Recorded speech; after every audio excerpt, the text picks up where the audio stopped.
Hey everybody, I'm going to share some different things you can do with one chord to practice, to train your ears, and to start implementing some different resources into your playing. Something I do for practice all the time here on my own is I make a loop. You can use a looper pedal or you can use your DAW. I use Logic Pro. Some people use Pro Tools. There are several DAWs out there. Even GarageBand will work. You just want to record um, playing a chord for 2 or 4 measures, and then you can set up a cycle region in your DAW and just let that loop. You can also record yourself in that way, or just drag it out and make a huge loop for 15 minutes, and you can record yourself and play over that, and then critique your playing afterwards. Listen back. I just use a loop pedal when I do this. I don't want to get all set up. I just want to get something moving so I can get moving. I still use the Boss RC20XL. I've had this pedal for like 20 something years. It still rocks. It's great. So what I'm going to do is, for this example, I'm going to use a C major 7 chord. Those notes are C, E, G, and B. All right, and I'm just going to arpeggiate the chord a little bit, so I can have a little rhythm, and then I'll put a little strum over it for a pad. So let's do something kind of like mid slower tempo.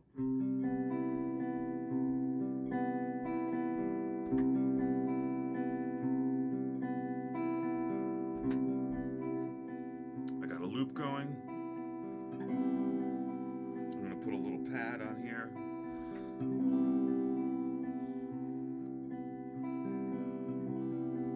So now I got a little texture in there. And now I got something to work with, okay?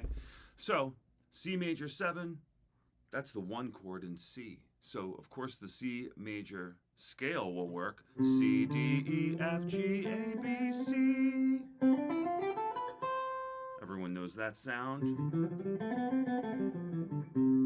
All right, so let's hear what each one of those notes sounds like over the chord, and then let's hear how it works if I'm just like gonna improvise a little bit. I'm not gonna go too crazy, we just want to hear what these things sound like, so we've got a reference, okay? Here's the major scale over the 1 chord, the C major 7. C, D,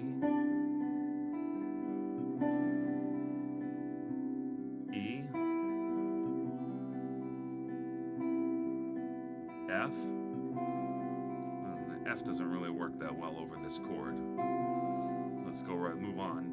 G, A, B, and C.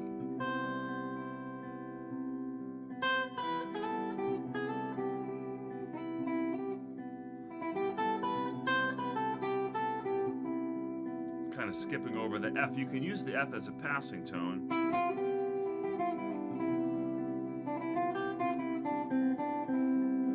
As long as you don't hang on the F, okay? So that's what the major scale sounds like against the 1 chord, okay? Now we're going to go to actually the most commonly used scale, which is the pentatonic scale.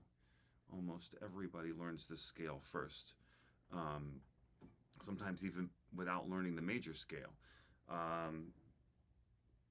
And most guitar players, in this key, we're going to play C major pentatonic. Almost everybody knows this fingering, this shape as we call it on the guitar. There are 5 different forms of this, 5 different fingerings up and down the neck. Most people only learn 1, and you can play tons of fun licks and phrases with that scale. It's a pentatonic scale, which means it's a 5-note scale. Pent, 5, tonic, like 5 tones. What's different between that and the major scale? Well, we're taking out the 4, that F, and we're taking out the 7, that B. Kind of 2 more dissonant notes in the scale against this chord. Let's hear what that sounds like. C, D, E, G, and A. 1, 2, 3, 4, 5. 5 notes, but the scale degrees are 1, 2, 3. G is 5. A is the 6, okay?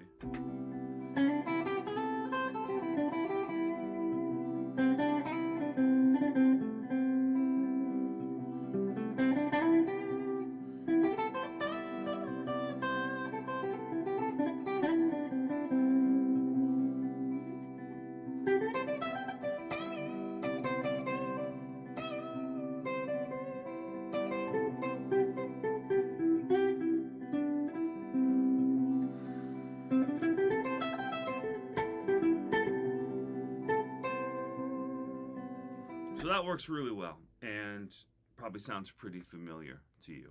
But the purpose of this video, specifically, I want to focus on what are chord tones and arpeggios.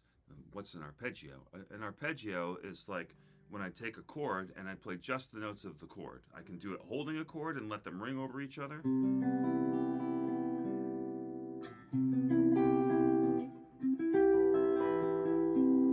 And that works, but when we're improvising and playing single lines and stuff like that, we can also play an arpeggio like a scale, which is one note after the other.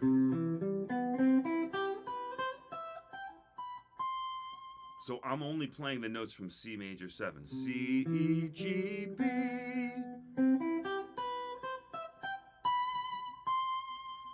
All right, so that's only 4 notes. The first, the root, the third, the fifth, and the 7th. Okay, let's hear what just that sounds like when I play just the chord tones over this.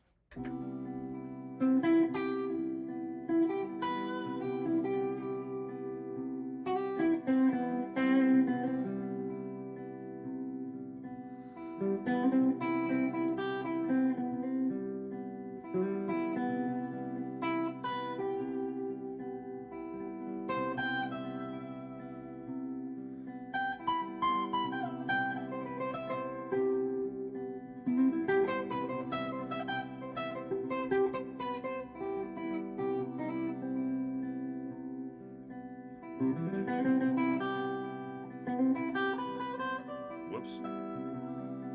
Played a D by accident. It's not in that chord.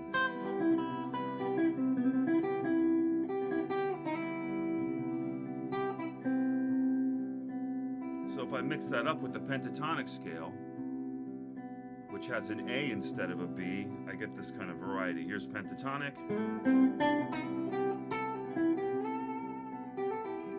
That's the A. We've got that D in the pentatonic scale too.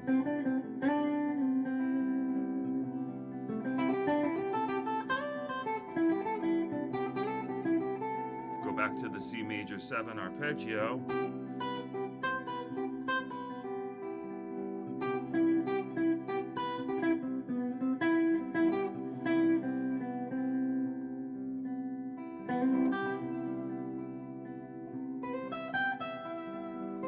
Back to pentatonic.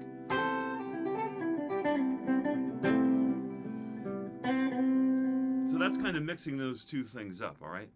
Let's go another step further and look at another option. Instead of just, using that pentatonic scale and not really considering anything else, you're kind of stuck in a box, so to speak.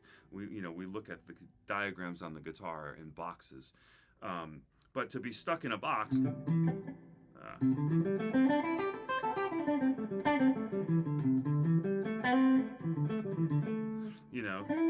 going to get stuck with a lot of the same patterns, a lot of the same ideas. There's a lot of cliches that come from the pentatonic scale. If you learned like a lot of solos by one artist, like Jimi Hendrix or something like that. Not that these cats aren't great. I love Jimi. He's one of my favorites. But, he uses mostly the pentatonic scale for everything. So another arpeggio you can use is kind of starting off of the third, E. So in the key of C major, the third chord is E minor 7. That's E, G, B, and D.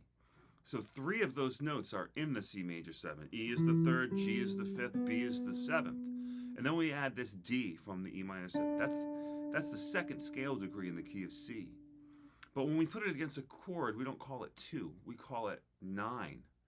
That's the 9. So here's a C major 7. Here's a C major 9, or C major 7 with a 9. Kind of adds a little more flavor to it. 9, why is it not 2? Well, 9 that's a compound interval. That means it's greater than an octave. And that's how we refer to these extensions of a chord, not 1, 3, 5, or 7, but 9, 11, or 13, which are like things we can add to the chord for extra color, as we like to say, or just extend the chord. So one, here's your E minor 7 arpeggio, E, G, B, D, E, G, B, D. I'm just going to use those chord tones over the C major 7. Let's hear what that sounds like.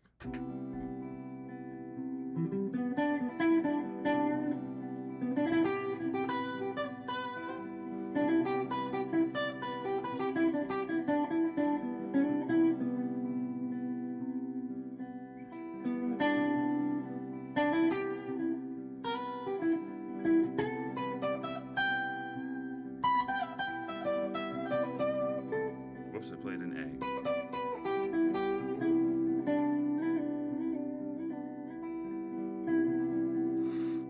I seem to be resolving to E a lot, which is the 3rd of the C major 7, and B actually, which is the 7 of that chord. And I will tell you that 3rds and 7ths are the most important notes in a chord. They are what give a chord its quality. Major 7 in this case. You know, if I change my 3rds and my 7ths, let's lower them both, I get C minor 7. Let's lower just the 7. From a major 7, I get a major 3rd with a minor 7 is a dominant 7th chord. So that's how crucial is that. It changes everything. So let's stick with this major 7, right? And you can hear how well and how nice it sounds playing that E minor 7 arpeggio over that C major 7 chord. So I'm going to the 3rd, I'm playing the minor 7 arpeggio off of that over the 1 chord. And that also raises this other possibility. If I can use E minor 7 arpeggio, I can also use the E minor pentatonic scale over this C major 7 chord, because the E minor pentatonic scale is this arpeggio with 1 extra note.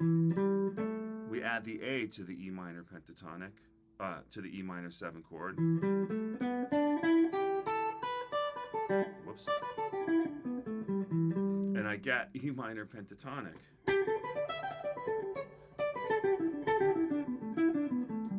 And for those of you who know the pentatonic scale, you can find the E on the 6th fret and you can just rock that shape that you know, and you get.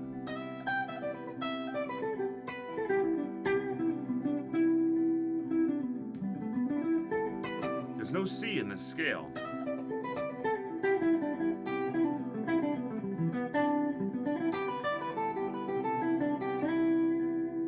Oh, that's a cool sound. Here's the C major pentatonic scale to hear a contrast.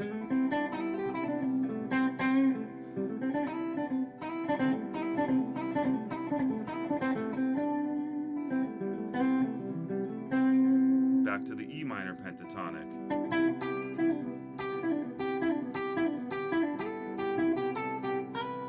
Seven, 9, 5, 6, 3.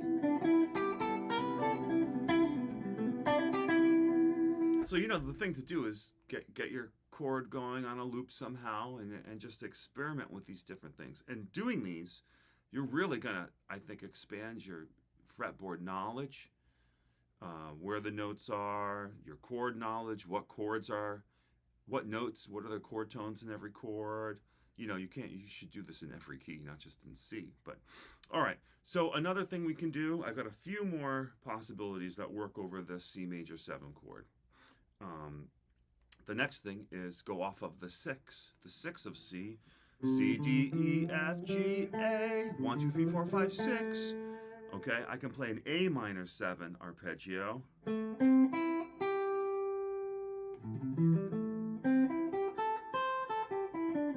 Whoops, no D. A, C, E, and G. The 6, the root, the 3rd, and the 5th. So that C triad is in there. And instead of the B, the 7, I have A, the 6. I will just say, kind of incidentally, the C major 7 chord and the C major 6 chord are pretty interchangeable. An A minor 7 chord is a C major 6 chord. C major 6 is C, E, G, A. A minor 7 is A, C, E, G. It's all about how you're implementing it is how we're going to look at it, okay? So, but I'm just going to look at it as A minor 7 for now. Let's play those chord tones over the C major 7 and see what we got.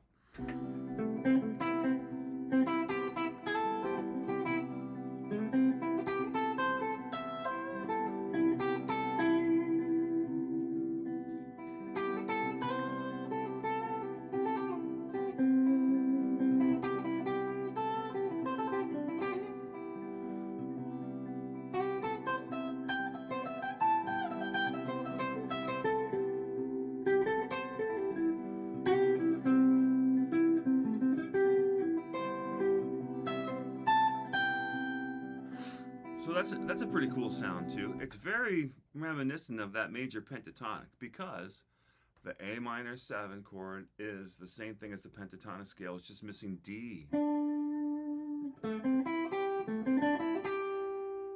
So right, all these seventh chords have 4 notes: a root, a third, a fifth, and a seventh. Well, the pentatonic scale only has 1 more note, so you're usually just 1 away. That's why I keep finding these minor 7 chords so close to the pentatonic scale. So that kind of brings us back to the C major pentatonic or A minor pentatonic. It's relative minor, same notes. You know, right now we're focusing on the major tonality of C, not the minor tonality of A. So that kind of brings us full circle there. I'm not talking too much about phrasing. This is just about like what notes work against the chord. Phrasing is a whole different conversation. I don't want to get into that right now. But let's talk about something, a couple of other possibilities to kind of wrap this up. And that is taking it out a little bit from C as the 1 chord. We're going to use C major 7 now as a 4 chord. And that puts us in the key of G. So every 1 chord and every 4 chord in a key is always a major 7 chord, right? If we've been working on C major 7 as a 1 chord, and what works from the key of C major, or the Ionian mode, the major scale, the Ionian mode, those are the same exact thing. There's no difference. I don't want to get too far into modes, but we are going to address it a little bit when I talk about the next arpeggio. We can use a G major 7 arpeggio over the C major 7 chord. So that gives us a root G, a fifth of C, G, the 7th, B, the 9, D, and the sharp 11, F sharp. Remember earlier I said that F doesn't really sound good over that C major 7 chord, right? Because the C major 7 has an E and a B in it. That's E is a half step from F. That's kind of gnarly. B and F make a tritone, which is very dissonant sounding, creates a lot of tension. If one thing there's not a lot of in a major 7 chord, it's tension. But if we raise that 4th degree, that F, to F sharp, it does give us the Lydian mode, which is what the 4 chord is based on in every key. That's the scale. We'll talk about that in just a second. But let's just look at this G major 7 over C major 7 and hear what that sounds like. So this is a Lydian sound. 5, 7, 9.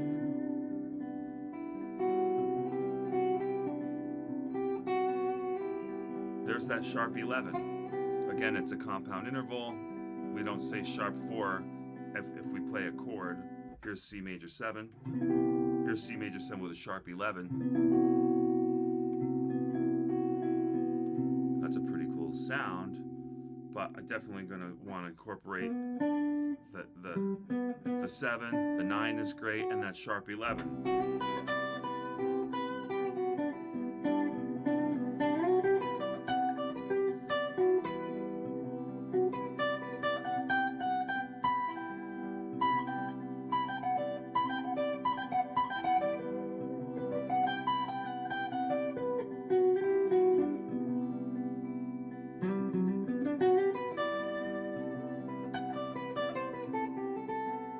Oops, I played an A. It's hard to stick to one thing sometimes. You're when you know the other options.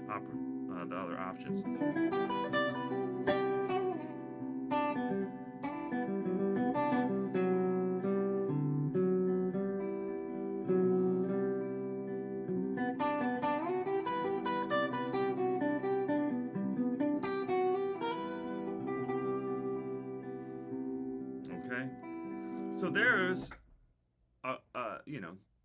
there's another great option to kind of add a little more variety to what you can do with that major 7 chord. We could play the full Lydian mode, which is it's G major, but let's start on the 4th degree C, G, A, B, C. So G major has an F sharp. So we have C, D, E, F sharp, G. Whoops.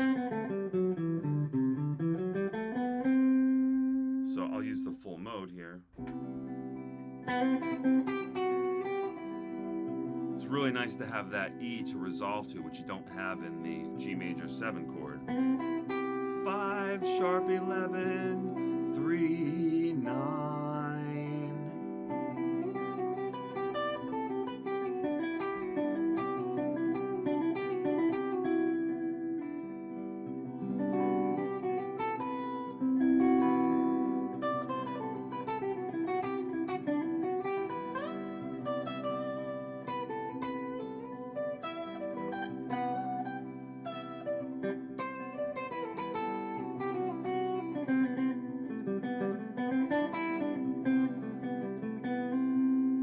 So that's really like the full-on Lydian sound.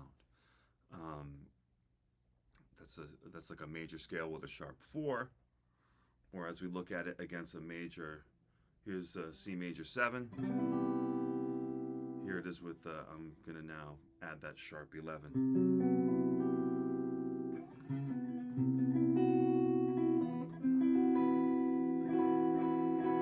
It's a pretty cool sound. It's kind of ethereal sounding, the Lydian thing, you know. So that's like you can take an idea in a different direction by incorporating that, okay? I am going to post, I have a whole bunch of notes that I've kind of been referring to in this video. I'll put it in the post too. You know, but this kind of practice, I call it like ruminating. You know, it's an exploration. It's not about speed. It's about listening and finding creative places to hang out in a melodic space. So I hope you found it helpful and kind of fun and interesting. If you liked the video or have any questions, you know, drop me a line in the comments. I always welcome DMs. And, you know, if you give me a follow and subscribe or hit me up with a note, I'm happy to give you some insight on more of this stuff, okay? Thanks, guys. Hope to see you soon.